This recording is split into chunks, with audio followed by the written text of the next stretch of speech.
Welcome back to ISTT 7391 Application of Research. I am Dong-Gil Song, your facilitator in this dissertation proposal writing course.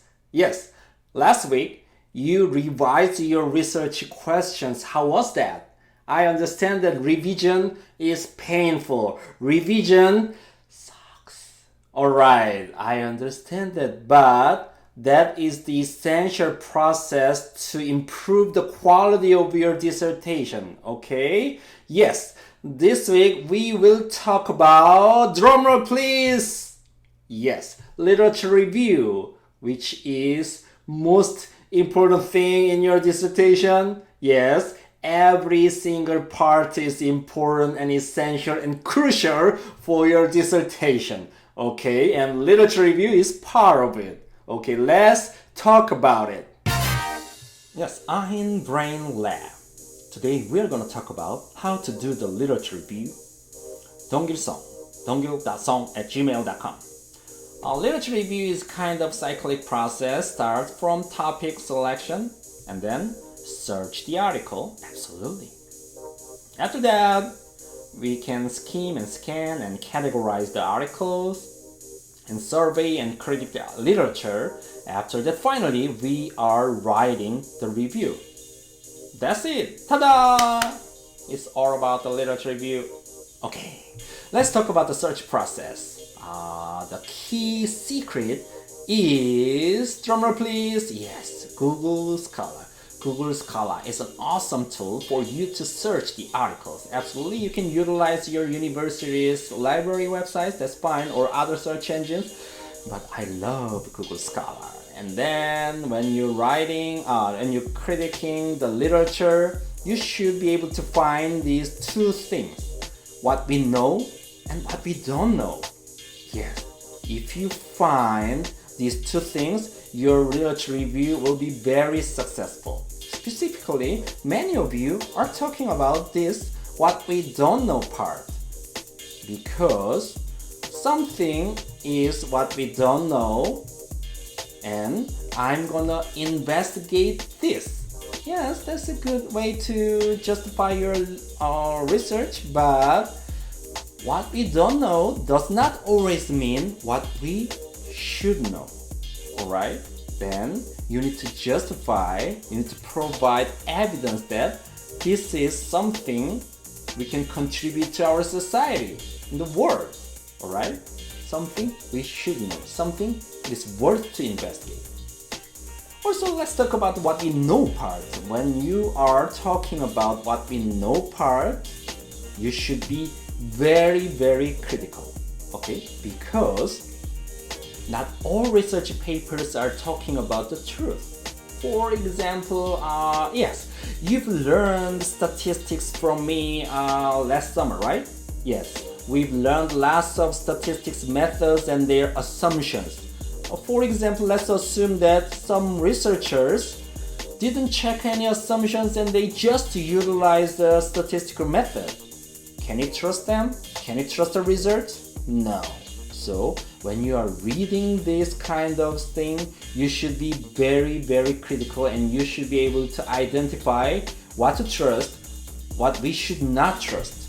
Okay? And let's talk about the writing process.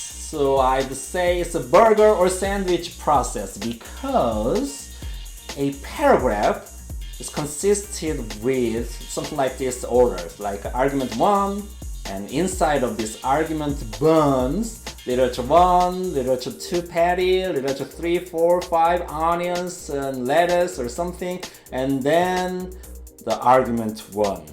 This is one paragraph.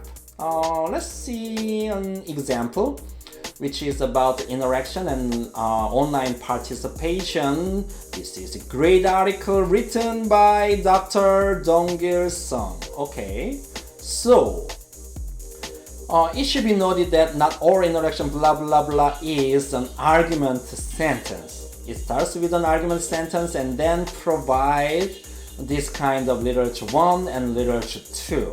After that, kind of short conclusion. Thus, It seems that instructional content related interaction has a more blah blah blah. Still, further research is required to blah blah blah kind of final argument. So argument 1, the first sentence and the last sentence are very similar to each other.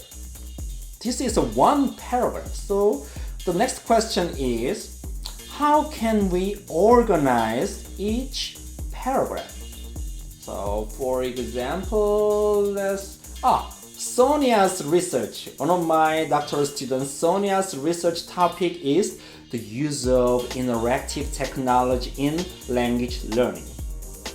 So the big burger is the use of interactive technology in language learning. So her main question is that, in my research, do I need to review language learning and then interactive technology, interaction technology, and language learning theory? Do I need to do that, all of them? And how can I organize them? That's her question.